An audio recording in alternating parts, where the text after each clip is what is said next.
nada, fui chamalo por teléfono e dicirlle, Budi, que mira, que quería facer unha cousa que nunca se fixo, humor 2.0, misturar rap e bases rítmicas.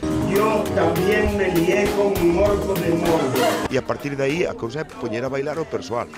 Yo también me lié con un orco de mordo.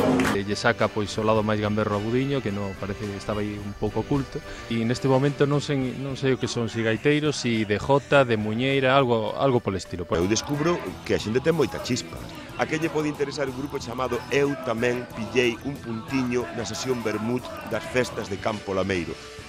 Pois é así, e iso é co que xogamos.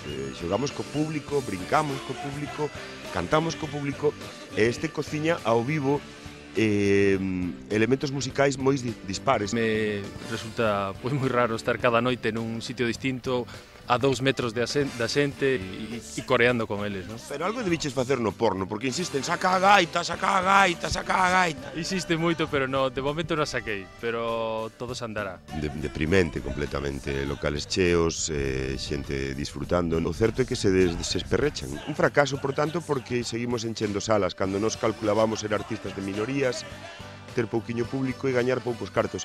Todos temos un Campo Lameiro no noso corazón, todos temos un punto de aldea. E para beber viño, apúntase calquera. O carallo é para dar sulfato. Ai, la lelo. Líñate.